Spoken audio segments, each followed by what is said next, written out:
movie 300, released in 2006. It's a motion picture film drama action movie rated a modest 7.6 stars out of 10 on IMDb. We're going to look into how the director, Zack Snyder, crafted an art form of perfection. This follows the tale of the brave 300 Spartans who took their lives to fight off the Persians in their attack. Our main character of the movie follows the king of Sparta, Leonidas, played by Gerard Butler. The movie starts out with a man on a mountain who judges newborn babies. Any babies with deformities or signs of weakness are thrown away and left to die. This guy definitely has the highest individual kill count in all of ancient Greece as a whole. From here, babies that passed border inspection moved on to their childhood. Spartan childhood wasn't necessarily easy at a young age, but they were taught to never give up, never to surrender, and to serve Sparta, and that the greatest glory is to die in Spartan battle. Maybe if the children learned this motto before the inspection, the population would be a lot higher. From here, we follow a young King Leonidas fighting for his life through the mountains and the wilderness. He returns to Sparta a king, and because he's the king, he's also the representative for Sparta at this point. Xerxes, our antagonist, the king of Persia, played by Rodrigo Santoro, sends a spokesman for Persia. He comes to warn Sparta and to surrender due to an impending attack. Leonidas refuses, killing the spokesman by kicking him into a conveniently placed hole while yelling the iconic, "This is Sparta," which single-handedly made Sparta boom in popularity in modern day due to memes. Now Leonidas, having some errands to run and some chores to do, he seeks the oracle who Greeks believe can predict the future. The oracle states that either Sparta would be destroyed by the invading Persian army or the king of Sparta would lose his life. For Leonidas, this was an easy decision, especially considering Sparta's motto. From here, Leonidas gathers a force of 300 soldiers, all with children to carry on their family legacy. Leonidas marches his soldiers out of Sparta and says his goodbyes to his family, showing no remorse. From here, he shows his strength, lack of weakness, showing that only Spartans could be this tough. The 300 Spartans see endless Persians, but do not get discouraged, but rather get excited for battle as they know soon they will reach their glory. Before their interaction with the Persians, Leonidas meets a hunchback, who gives battle ideas to Leonidas and asks to join. Leonidas rejects him. I mean, who didn't see this coming? Just look at him. If he was born in Sparta, he would still be at the mountain. Although it may be some of you think I'm talking about his facial appearance, I'm actually talking about his bodily appearance. You see, in Spartan formation, they use a battle tactic called a phalanx. I'm now going to let Leonidas explain what a phalanx is, and tell the hunchback why he would be disastrous in one. Your father should have taught you how a phalanx works. We fight as a single, impenetrable unit. That is the source of our strength. Each Spartan protects the man to his left, thigh to neck, with his shield. A single weak spot, and the phalanx shatters. Before Leonidas rejected the hunchback did offer an idea. This idea was to use an old goat path. The real goat path. And this goat path was lodged between two mountains, so the Spartans could not be flanked from either side or behind. The Spartans take this idea and strategically stick themselves in this crevice. From here, the 300 Spartans destroy waves and waves of Persians. At a point of weakness for the Persians, they force them off the cliffs, defeating heavy odds and killing many with no casualties. This makes the Spartans confident and show off the true Spartan might. It isn't just the Spartan might that's been put on display, it's also their chemistry. Their chemistry is shown when they block out a barrage of arrows, enough arrows to block out the sun. They laugh about it and joke about how the Persians are weak and cowards. Ouch. After this stand, Xerxes comes out and faces Leonidas himself, and speaks ways to stop this battle and for the Greeks to give up. Leonidas refuses this offer, calling him a tyrant and saying even a god king can bleed. Xerxes repeats his offer, stating, "There is much our cultures could share." With Leonidas replying, Haven't you noticed? We've been sharing our culture with you all morning. Ouch, that gotta hurt a little, but here's the two-punch knockout. Consider the fate of your women. Clearly, you don't know our women. I might as well have marched them up here, judging by what I've seen. Damn. At this point, Xerxes is enraged, which I would be too, and unleashes the next barrage against the Spartans.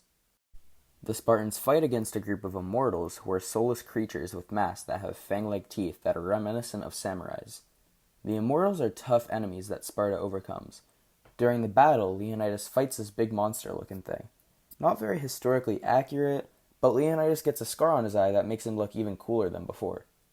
From here, the Persians bring in elephants and rhinos to cut down Spartan numbers, but the Spartans again overcome them. From here, the disrespected hunchback, the one from earlier, goes to Xerxes' side.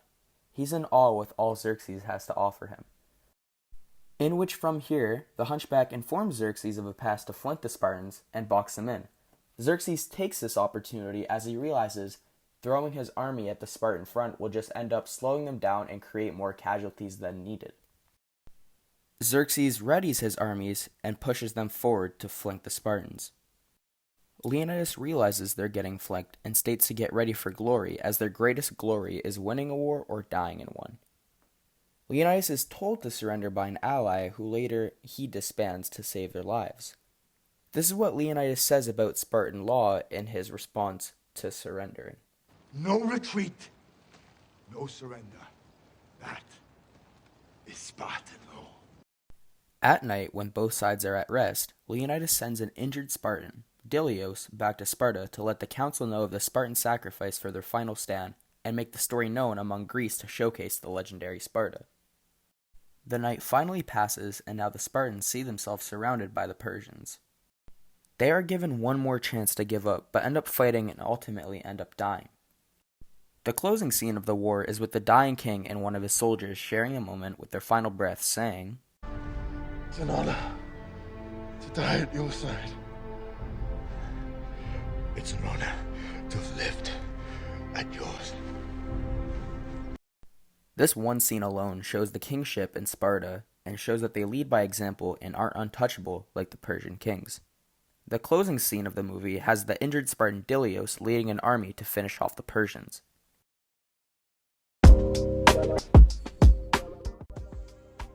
Here, we move on to historical accuracies of the film.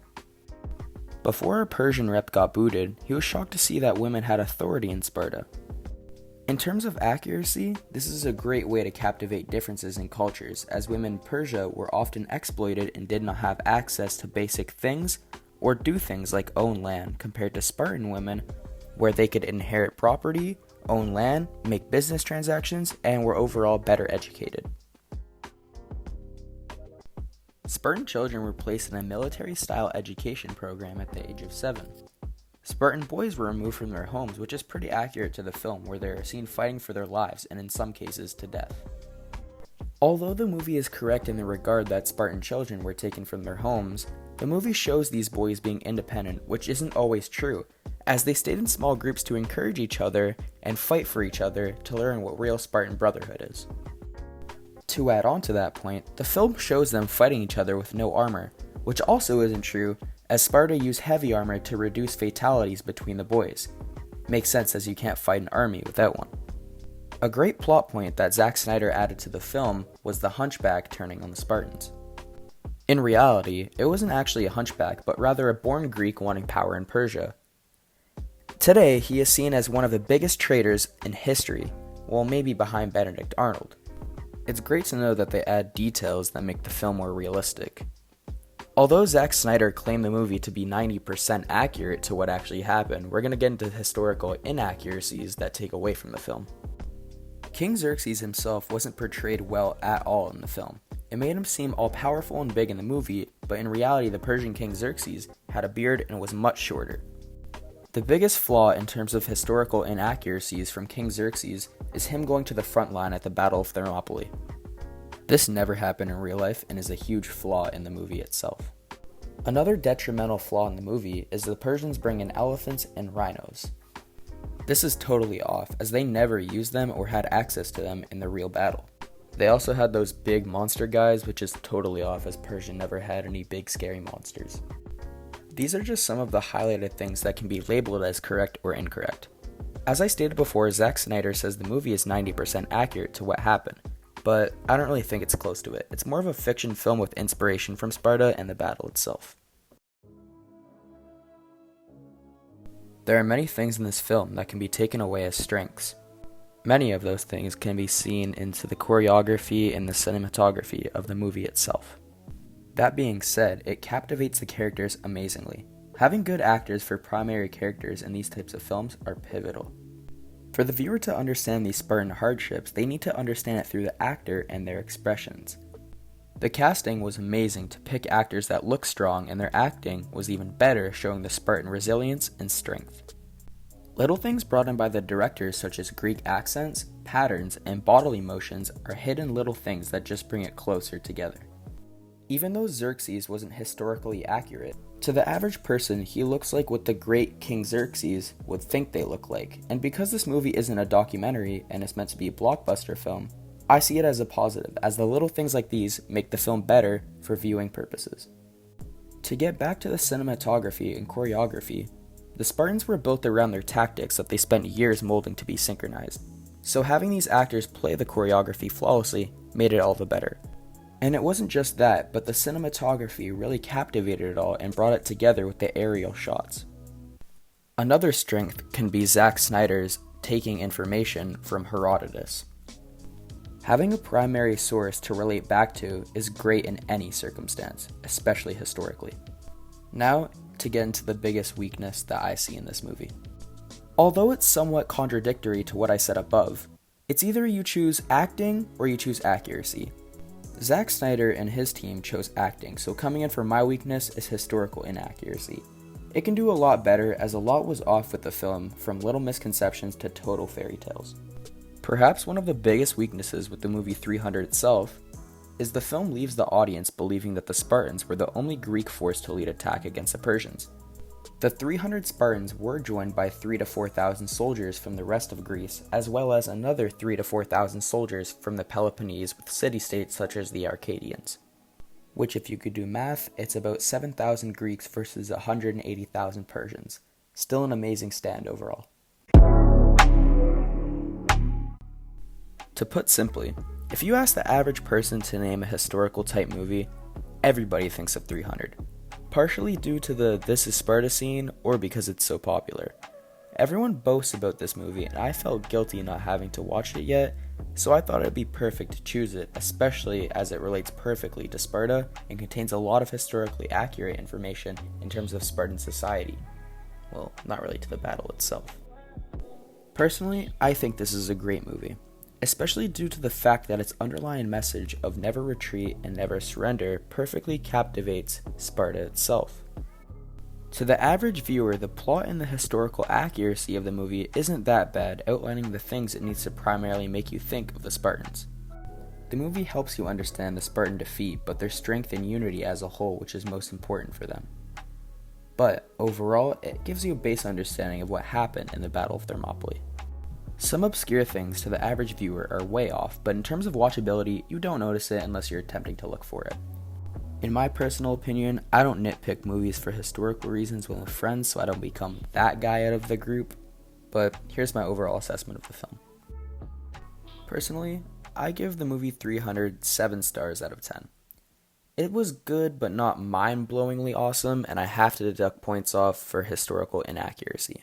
I understand it's a film and not a documentary, but Zack Snyder's claim of 90% makes it justifiable to reduce the score due to historical inaccuracy. But overall, the movie was decent itself. It didn't make me feel like the end of a Creed movie where I want to go shadowboxing after, but overall, I'd recommend watching it if you're a history head or a movie head.